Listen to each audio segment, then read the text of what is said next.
अस्सलाम वालेकुम एग्रीकास्ट की एक और एपिसोड में आपको खुशामदीद करते हैं। एक नई जगह, नया वेन्यू, नया टॉपिक और नए मेहमान आज हमारे साथ मौजूद हैं।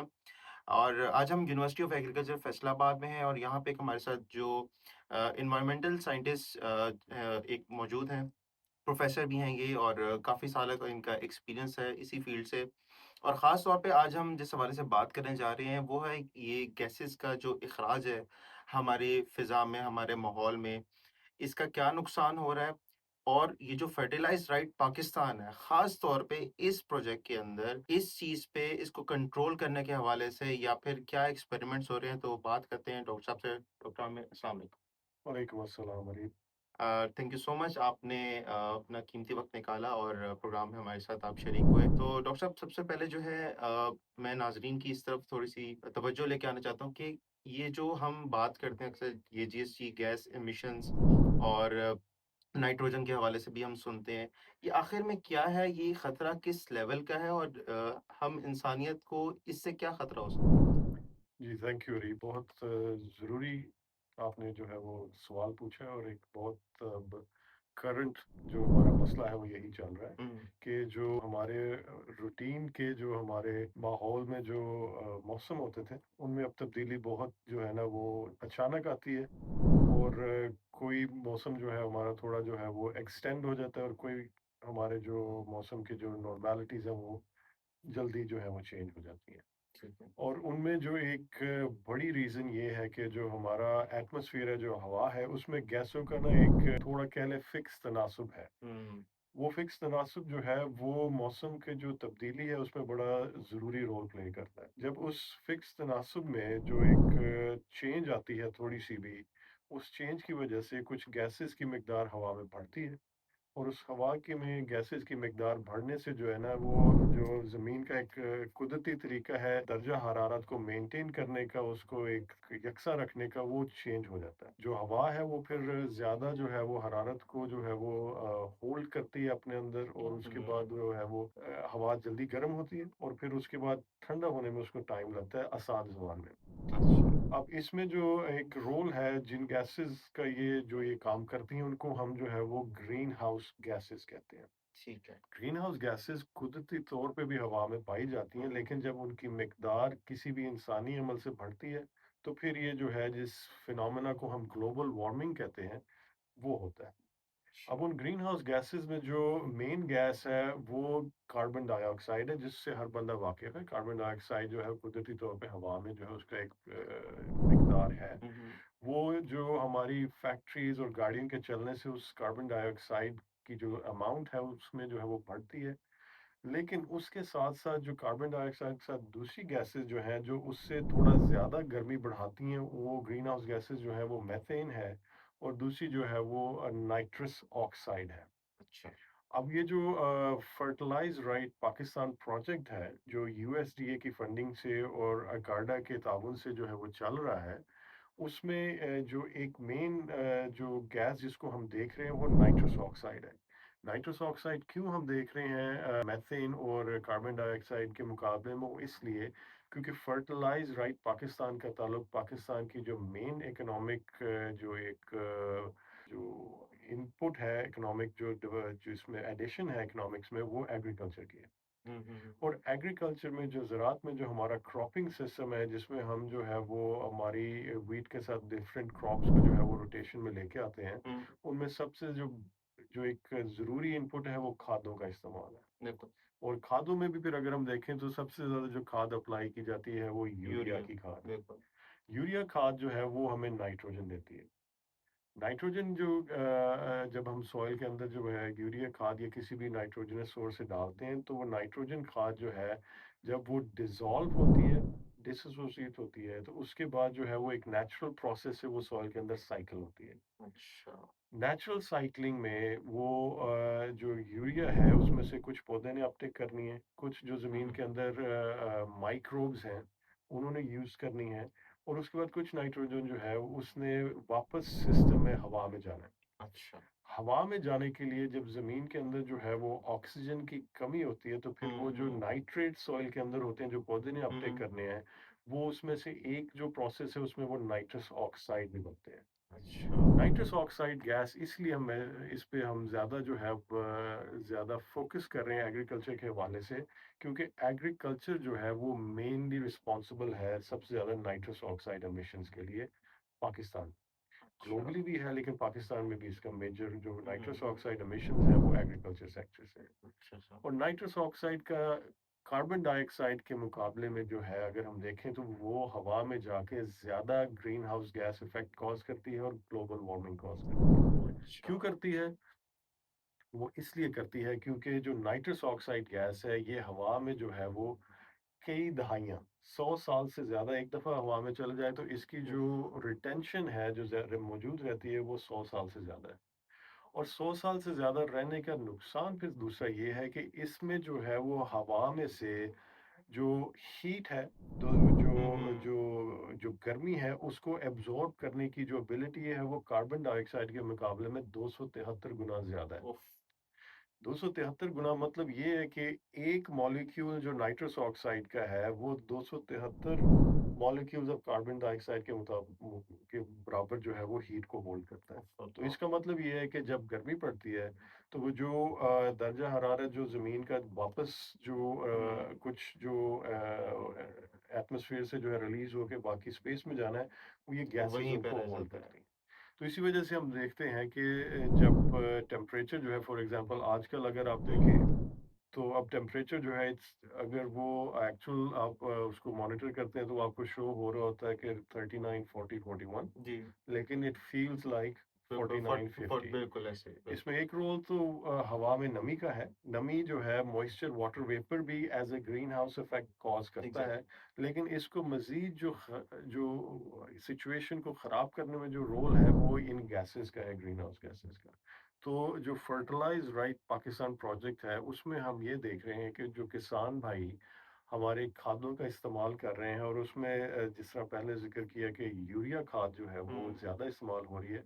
तो कैसे किसानों को जो हम बताएं कि जो यूरिया खाद का जो इस्तेमाल है उसको आप मुतवाज़न करें। हुँ। यूरिया खाद का इस्तेमाल जो है वो ज़रूरी है। उसके बगैर जो है हमें वो प्रोडक्शन नहीं मिलेगी। लेकिन जो किसान जो है बगैर अपनी ज़मीन का तज्ज़िया करवाए, बगैर बगैर ये देखे कि उनकी जो ज़मीन है और उनकी जो ज़रूरत कितनी है फसल है उसकी? उसकी ज़रूरत कितनी है, उसके बगैर वो जब अप्लाई करते हैं तो फिर ज़रूरत से ज़्यादा जो यूरिया अप्लाई किया है वो हवा में उसने हवा में जो है वो जाना है। ठीक है?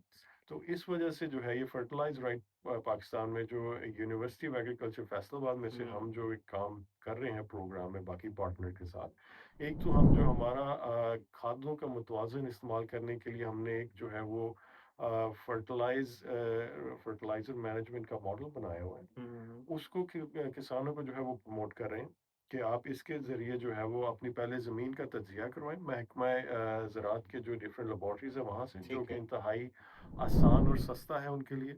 और उस तज्ज़िये के बाद जब रिपोर्ट लें तो फिर हमारा जो फर्टिलाइज़र का प्रेडिक्शन मॉडल है हुँ, हुँ। उसमें जो है वो सिर्फ़ 2 इनपुट्स उन्होंने जो देनी है उसमें से, एक ये देखना है कि सॉइल में ऑर्गेनिक मैटर नामियाती मवाद कितना है, वो उसमें लिखना है। ठीक है। दूसरा सॉइल की जो फास्फोरस रिक्वायरमेंट है वो कितनी लिखनी है।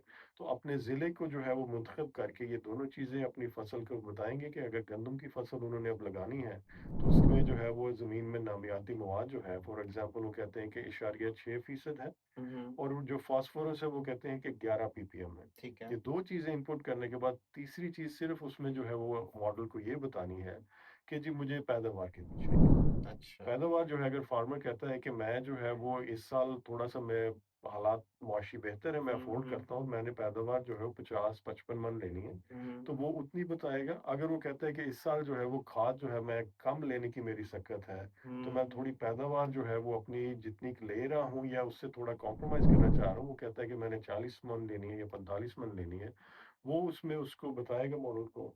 ये 3 आसान चीज़ें उसमें बता के जो ही वो बटन क्लिक करेगा तो मॉडल उसको फ़ौरन जो है वो बता देगा कि उसकी ज़मीन में जो है वो फ़ी एकड़ कितनी नाइट्रोजन और हुँ। फ़ॉस्फ़ोरस जो है वो एक तनासुब से वो अप्लाई करे। ज़बरदस्त। तो वो जो है उसका जो पैदावार है जो है उसको अपनी जितनी उसको चाह रहा है उसके करीब तक जो है वो मिल जाएगी। डॉक्टर साहब उसका जो आपने बताया है, जो मॉडल आप बता रहे हैं, जी। इसका नाम क्या है एग्ज़ैक्टली और ये कहाँ पे जाके अगर यूज़र किसान जो है जाके यूज़ जी, करना चाहता है? इस मॉडल को जो है वो ऑनलाइन भी अवेलेबल है। उस मॉडल का जो लिंक है वो इंतहाई आसान है, वो है fertilizeruaf.pk। ठीक है, ये फर्टल हम आपको डिस्क्रिप्शन में भी दे देंगे लिंक, डिस्क्रिप्शन में अगर भी आप आ देखना चाहते हैं तो इस पे जाके आप इसको हाँ, विज़िट भी कर सकते हैं। fertilizeruaf.pk।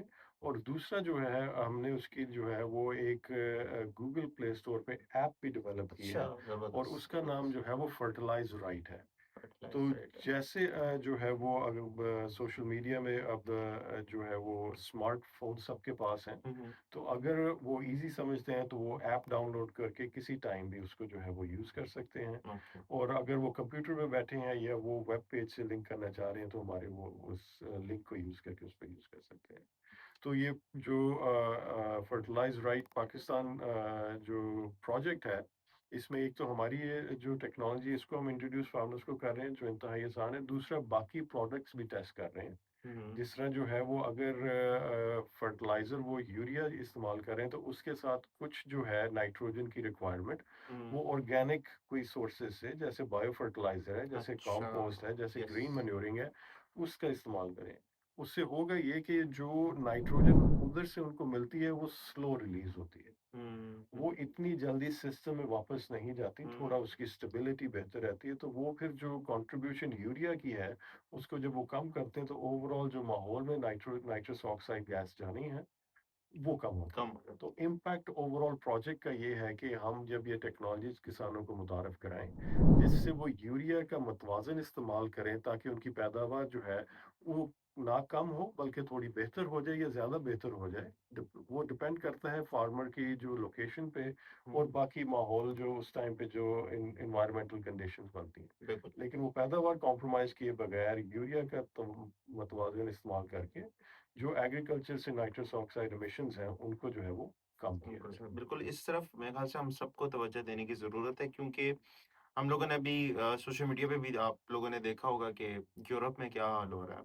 पूरी दुनिया इस टाइम ग्लोबल जो क्लाइमेट चेंज है, माहौलियाती तब्दीली उसके असर तले आ चुकी है और बहुत बुरे हालात चल रहे हैं। तो अगर हम चाहते हैं कि अपने बच्चों का मुस्तकबिल, हमारा मुस्तकबिल जो है उसमें इस तरह की मुश्किलात थोड़ी कम हो हम लोग ये तो मेरे ख़्याल से बहैसियत कौम हम लोगों को ये करना चाहिए कि ज़्यादा से ज़्यादा जो इस तरह के तरीके हैं, जो अभी डॉक्टर साहब ने बताए हैं और ख़ास तौर पे फर्टिलाइज़ रेट पाकिस्तान में जो टेक्नोलॉज़ीज़ का इस्तेमाल हो रहा है, तो उस पे थोड़ी-सी तवज्जो दें। अपने जो नाइट्रोजन का इस्तेमाल है, उसको थोड़ा महदूद करें और जो दूसरे ज़राए हैं, जिनसे नाइट्रोजन मिल सकती है यूरिया के अलावा, उन पे जाएँ। तो आखिर में डॉक्टर साहब को ये पैगाम आप किसानों के लिए देना चाहेंगे? तो उसके बाद प्रोग्राम को वाइंड अप करते हैं। किसानों के लिए पैगाम जो हम इस प्रोजेक्ट के थ्रू भी फार्मर डेज़ जो है वो हम हर क्रॉप के सीज़न के एंड पे हर जो ज़िला जहाँ पे ये प्रोजेक्ट चल रहा है वहाँ पे करते हैं और किसानों के लिए पैगाम जो वहाँ हम देते हैं वो फिर हम यहाँ देते हैं कि ये प्रोजेक्ट का मकसद जो है वो किसानों की जो ओवरऑल मुआशी और उनकी जो मैनेजमेंट है उसको बेहतर करना है एग्रीकल्चर की। तो उस मैनेजमेंट को बेहतर करने का यही तरीका है कि किसान को ये पता हो कि उसकी ज़मीन जो है, उसकी ज़रख़ेज़ी की स्टेटस क्या है, हालात क्या हैं और उस हालात को जज करते हुए अपनी क्रॉप को देखते हुए कि उसकी जो क्रॉप है वो कौन-सी वो ग्रो कर रहा है, तो वो अपनी प्रॉपर एग्रीकल्चर प्रैक्टिसेस को मैनेज करे और उन प्रैक्टिसेस में सबसे जो कीमती इनपुट जिस पे सबसे ज़्यादा किसान का खर्चा आता है वो फर्टिलाइज़र है। बिल्कुल, इसलिए ज़रूरी है कि उसका जो है वो बेदरेग या अनमैनेज जो है वो इस्तेमाल वो ना करें। उनको पता हो कि अपनी फसल के लिए कितनी जो है वो उनको खाद चाहिए और इसके लिए जो है वो किसान के लिए हम बहुत सी आसानियाँ ये बना दी गई हैं।